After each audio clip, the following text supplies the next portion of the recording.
예,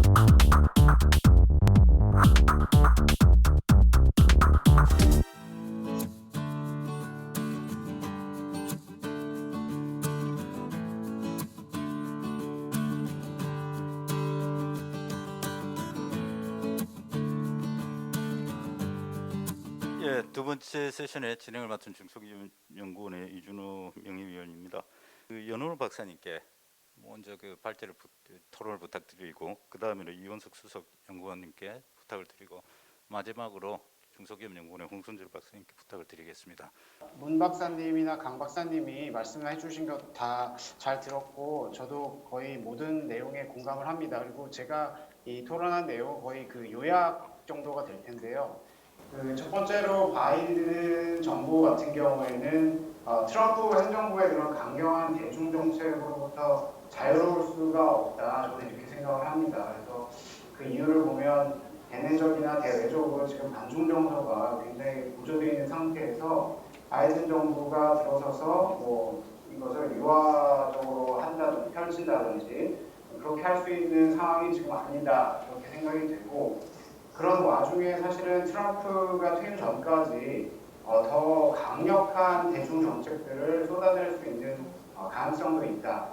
실제로 그런 것들이 현재 벌어지고 있다, 이렇게 생각이 됩니다. 이 바이든 정부의 기술 정책 잠시 살펴보면은 이것이 어떻게 보면은 중소기업 여러분들이 관심이 있는 부분일 수도 있는데 세 가지로 요약이 될 수 있겠습니다. More spending, more regulation, more multilateralism이라고 말씀드릴 수 있는데, 일단 아까 말씀드린 것처럼 4년간 추가적으로 3천억 달러를 더 쓰겠다.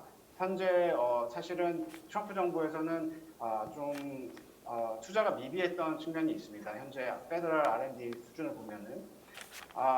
그리고 이것은 사실은 바이 아메리칸 구상과 연계가 되어 있기 때문에 어떤 미국 중심의 공급망 구축, 이런 것들도 관계가 되어 있다고 생각이 됩니다.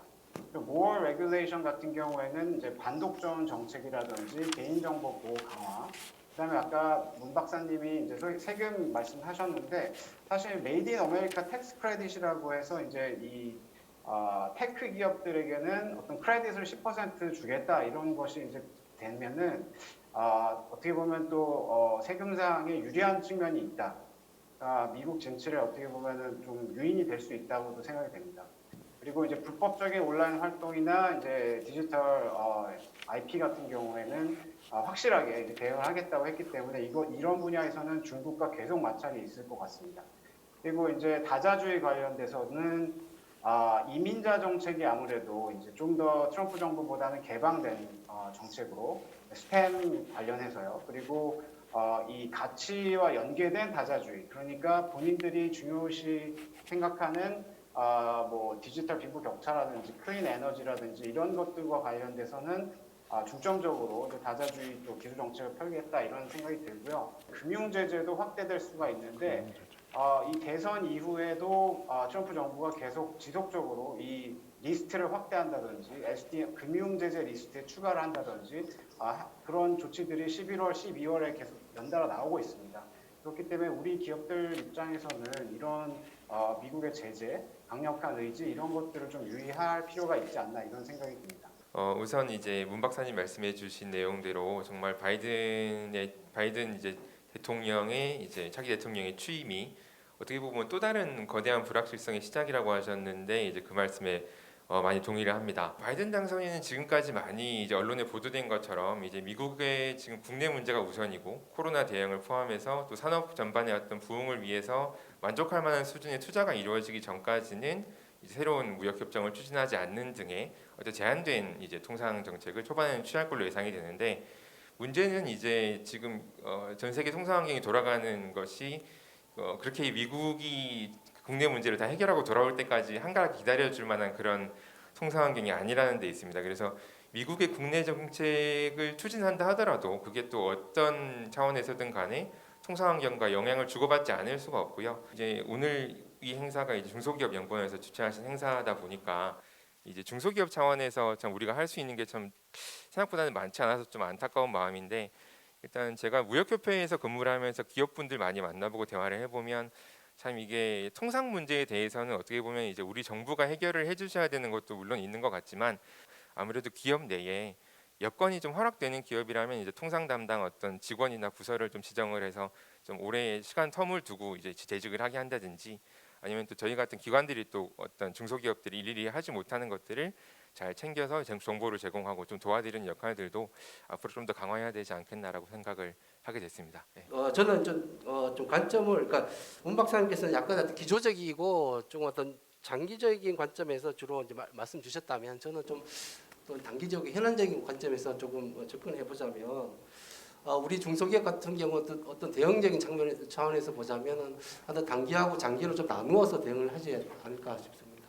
특히 단기적으로는 한번 내년이나 내년 같은 경우에도 크게 뭐 무역 환경이라는 게 약간 뭐 오히려 더 원래보다 더 개선될 여지가 있고 그러다 보니까 이런 어떤 유리한 측면을 적극 활용할 필요도 있다고 봅니다. 단지 이제 다만 장기적으로는 보험이적 기조라든가 이런 어떤 유지가 계속될 수 있기 때문에 중소기업 입장에서 보면은 어떤 사실 대외 경쟁력 유지가 가장 큰 어떤 관건이라고 보고요. 특히 이제 중소기업 같은 경우에는 환경 규제에 대해서 사실 되게 민감하면서 취약한 부분이 있어서 이 부분에 대해서는 어떤 정부 차원에서 어떤 선제적인 대응이 필요하다고 보여집니다. 강하연 박사님께 질문이 있습니다.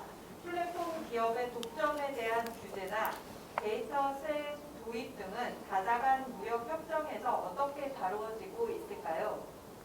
라는 질문을 주셨습니다.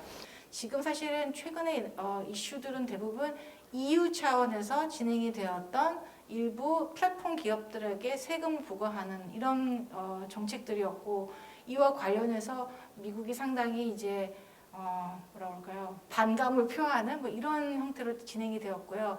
그리고 OECD 차원에서 이 디지털 텍세이션과 관련된 논의가 지금 몇 년째 진행이 잘 안 되고 있는 상황입니다. 이거는 왜냐하면은 이유는 사실은 이 구글 같은 이런 미국계 테크 기업들을 규제를 분명히 목적으로 하고 있는 디지털 텍세이션을 추구를 하는 반면에 유럽은 그렇게 할 거면은 이런 분야 말고도 유럽에서 또 경쟁력 있는 뭐 화장품 기업이라던가 이런 소비재를 취급하는 이런 기업들에 대해서도 텍세이션을 해야 된다. 뭐 이런 얘기까지 나오면서 약간 이 논의가 지금 잘 안 되고 있는 걸로 제가 알고 있습니다. 그다음에 두 번째 플랫폼 기업의 독점 이건 정말로 요새 뜨거운 감자이고 이게 사실 많이 관심을 갖는 분야라서 저희 연구원 차원에서 지금 플랫폼 규제 관련된 연구들이 지금 약간 시작이 되었는데요.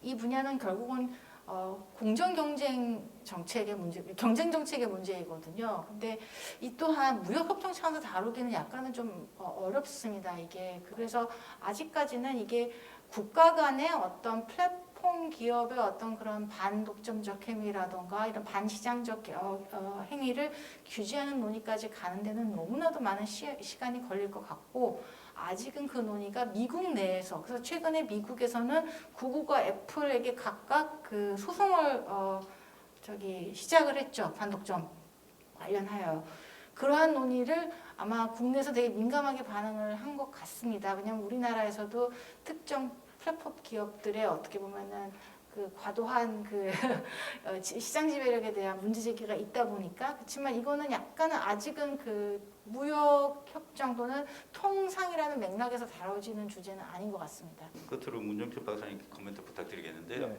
박사님께는 저도 이제 그 통상을 좀 하는 사람의 입장에서 CPTPP가 지금 그 미국이 어떻게 될지 모른다고 하셨는데 만일에 CPTPP에 미국이 가입을 할 경우에 한국에서는 어떤 스탠스를 취해야 될지 그런 부분에 대해서 좀 같이 코멘트를 마지막으로 좀 부탁드리겠습니다.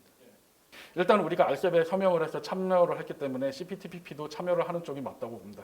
이게 알셉은 참여하고 만약에 미국이 참여를 할 때 CPTPP는 빠지겠다고 하면은 뭐 이게 이상한 시그널을 줄 수가 있어요. 그러니까 우리가 중국에 줄을 서겠다라는 시그널을 잘못 주게 되면은 아마 우리가 이제 대미 통상 환경에서 중국하고 도매급으로 넘어가서 같은 취급을 받을 확률이 있다. 그래서 우리는 이제 안전 대책으로 양다리를 좀 걸칠 필요가 있다. 특히 이제 그 공공사설 개편하고 관련해 가지고 다변화가 될 때 이 개별 이제 FTA면은 일일이 이제 각 공급 사슬 단계에서 개별적으로 관리해야 됐던 거를 이제 TPP를 통해서 좀 일괄적으로 원스톱으로 이제 공급 사슬을 관리할 수 있는 편의가 생길 수 있다 이렇게 보고 있거든요.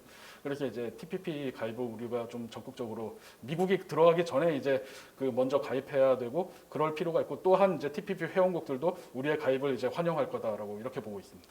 네, 감사합니다.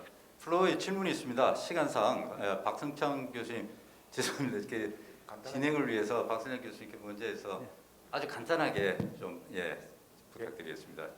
답변도 가능하면은 한 1분 내로. 강하연 박사님한테 질문드리겠습니다.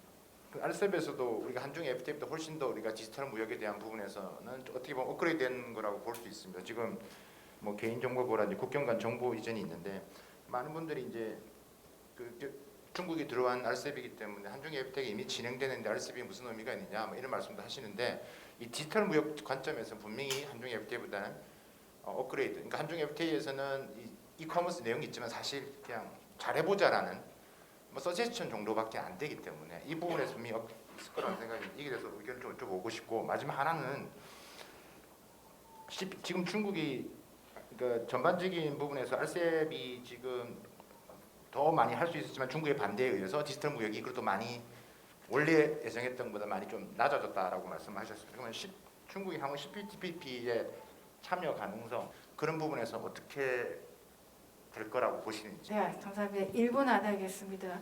당연히 한중 FTA에서는 전자상거래 규범은 그냥 노력 조항 위주였기 때문에 아무 의미가 없었고요. 알셉은 이제 우리나라가 처음으로 어떻게 보면 중국을 나름 염두에 둔 좀 더 고도화된 규범 협상을 시도를 했으나 사실은 중국한테 가장 먹혔어야 할 소스 코드라던가 그다음에 디지털 제품의 비차별 대우 의무 같은 것들은 채택을 못 시켰단 말이죠. 근데 이 조항들은 CPTPP는 당연히 있고요. 심지어는 알셉에서 있는 뭐 정보의 국경 간 이동을 보장하는 조항이라던가 뭐 컴퓨팅 설비 현지화 요구 금지라는 것들 이 조항들도 훨씬 더 강화된 형태로 CPTPP에 있기 때문에 이거를 중국이 수용할까 말까 하는 이 내부적인 판단이 요구가 되는 거죠. 중국이 만약에 CPTPP를 가입을 하고자 한다면. 그런데 아시다시피 중국은 최근에 들어왔을 때 대단히 명백하게 데이터 국지화 정책을 취하고 있는 걸 보입니다. 이들의 네트워크 안전법의 내용을 보시거나 여러 가지 지금 최근에 취한 정책들을 보면 중국을 중심으로 하고 있는 이 데이터 지역경 블록을 분명히 구축하고 있다라는 식의 시그널을 보여주고 있는데 이것만 봤을 때는 CPP 가입은 안 되는 거죠. 중국의 입장에서 봤을 때는. 네, 이상입니다. 네, 감사합니다. 시간 제약상 여기서 마쳐야 되는 점이 매우 아쉽습니다. 앞으로 또 이거 관련해서 더욱더 논의가 깊게 진행될 수 있는 그런 기회가 제공되기를 바라고요. 이것으로 두 번째 세션을 마치도록 하겠습니다. 감사합니다.